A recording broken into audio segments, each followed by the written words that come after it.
It was Christmas Eve, and the air was filled with joy and festivity. Inside one of the city's most luxurious restaurants, the ambience was nothing short of magical. Twinkling fairy lights draped over the ceiling, soft holiday music played in the background, and the aroma of gourmet dishes wafted through the air. This was the kind of place where only the elite dined, a haven for the wealthy and powerful. Among the guests that evening was a man who immediately caught everyone's attention. Dressed in an impeccably tailored suit, he exuded confidence and wealth. He was a billionaire, a man who believed the world revolved around him. But behind the scenes, there was someone else equally important to the story. A waitress, young and hardworking, moved swiftly between the tables. Her name tag read Tasha. She had a warm smile, but it was clear she was juggling the pressures of the busy evening. For Tasha, Christmas wasn't about luxury or glamour. It was about doing her job with pride, even if it meant missing time with her family. And then it happened. Their worlds collided, setting the stage for an unforgettable encounter. As Tasha approached his table, balancing a tray of sparkling water and appetizers, the billionaire barely acknowledged her presence. His eyes flicked to his phone, scrolling through messages with a look of impatience.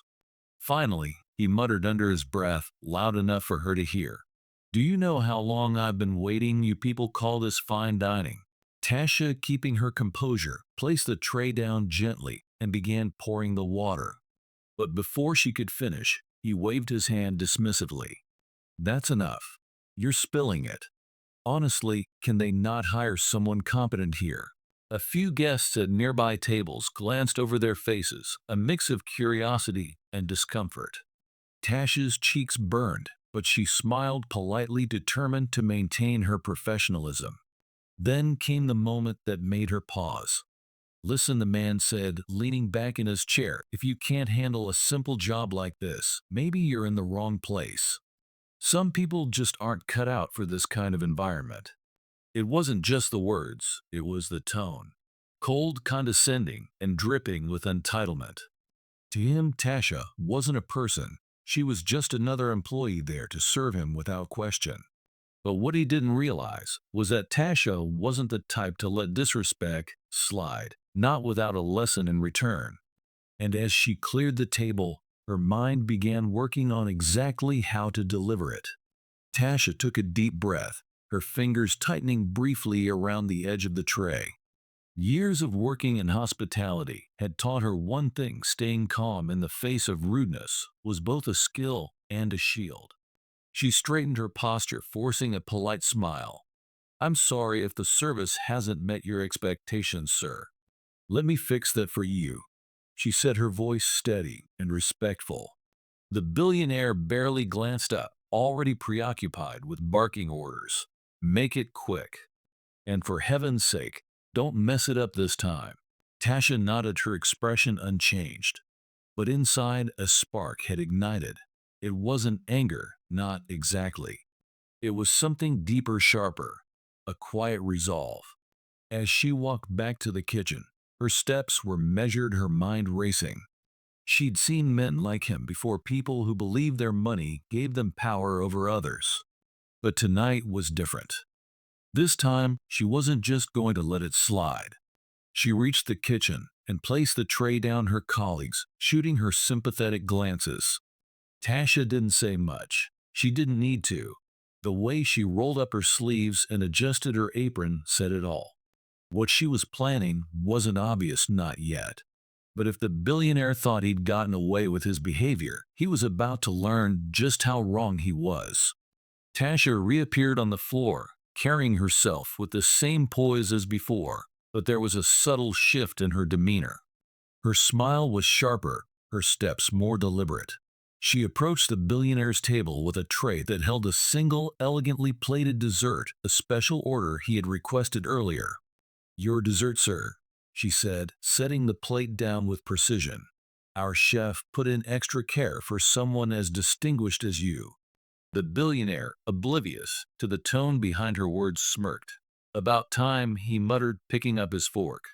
But before he could take a bite, Tasha spoke again, louder this time. Oh, and by the way, sir, this dessert is on the house, courtesy of the staff who've been working tirelessly this evening, despite the way they've been treated. The dining room fell silent. Heads turned toward the billionaire, eyes widening as they realized what was happening. Tasha didn't stop. You see, it's Christmas, a time to appreciate kindness and respect, even for those of us who wear aprons instead of suits. The billionaire froze his fork, hovering midair. He glanced around, noticing the judgmental stares from other patrons. A murmur spread through the restaurant, some guests even applauding quietly. For the first time that night, the man looked unsure, his arrogance replaced with embarrassment. Tasha, still composed, stepped back and gave him a polite nod. "Enjoy your dessert, sir." She walked away, her head held high. The power dynamic had shifted, and the once untouchable billionaire was left humbled in a room full of witnesses. The room buzzed with whispers, the energy shifting entirely. Some patrons exchanged amused glances, while others nodded in approval, their respect for Tasha quietly evident. A couple near the window even clinked their glasses together, as if silently toasting her courage. Behind the counter, Tasha's coworkers peeked out from the kitchen, their faces lit with quiet pride. One of the chefs let out a low whistle. "That's how you handle it," he muttered, shaking his head in admiration.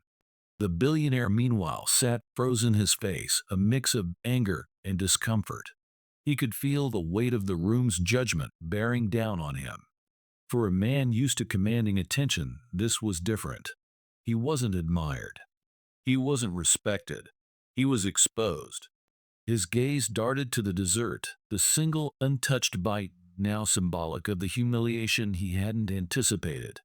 He pushed the plate away and stood abruptly, smoothing his jacket as though trying to regain control. But his usual aura of confidence was gone. He cleared his throat, fumbling for his wallet. Tossing a few large bills onto the table, he mumbled something inaudible before turning to leave. As he walked toward the door, the stares followed him like a spotlight, forcing him to confront what he had caused. But the moment that lingered wasn't his retreat, it was Tasha's unflinching presence. She stood at the edge of the dining area, her back straight and her eyes calm, embodying the dignity he'd tried to strip away. For the billionaire, the realization was bitter. No amount of money could buy back the respect he'd lost that night. And for everyone else in the room, it was a lesson they wouldn't soon forget. That night, the billionaire walked out of the restaurant humbled and exposed, while Tasha remained stronger than ever. Her actions weren't about revenge. They were a quiet, powerful reminder that respect is not optional, no matter your status. In life, we're often measured not by the wealth we have, but by how we treat others, especially those who serve us. Arrogance can bring fleeting power, but dignity and resilience leave a lasting impression. What would you do in Tasha's place? Would you let the moment pass? Or would you stand up for yourself, even in the face of power? If you enjoyed this story, don't forget to like this video, share it with someone who needs to hear it, and subscribe to our channel for more inspiring content. This story is a work of fiction created for entertainment and educational purposes. Any resemblance to actual events, people, or companies is purely coincidental. The narrative is designed to highlight important lessons about respect, fairness, and leadership. Thank you for watching, and we'll see you in the next video.